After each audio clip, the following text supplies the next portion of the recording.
नातेपुते पोलिसांनी ऊस वाहतूक वाहनांवर बसविले रिफ्लेक्टर।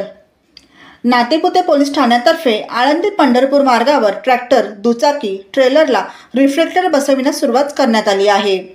या मोहिमेचा शुभारंभ सहाय्यक पोलीस निरीक्षक महारुद्र परजने यांच्या हस्ते करण्यात आला। पंढरपूर आळंदी पालखी महामार्गावरून ऊसाची वाहतूक सुरू असल्याने अपघात घडू नये यासाठी हा उपक्रम राबविला जात आहे। एक अपघात आयुष्य व संपूर्ण कुटुंब उद्ध्वस्त करतो।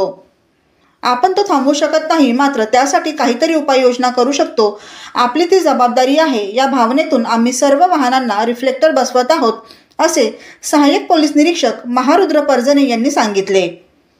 पोलीस अधीक्षक अतुल कुलकर्णी, अतिरिक्त पोलीस अधीक्षक प्रीतम यावलकर, उपविभागीय अधिकारी नारायण शिरगावकर यांच्या मार्गदर्शनाखाली हा उपक्रम राबविला जात आहे। यावेळी सुधीर हांगे, विश्वास जानकर, रमेश करचे, नवनाथ थिटे आदी उपस्थित होते। ब्युरो रिपोर्ट, जनादेश।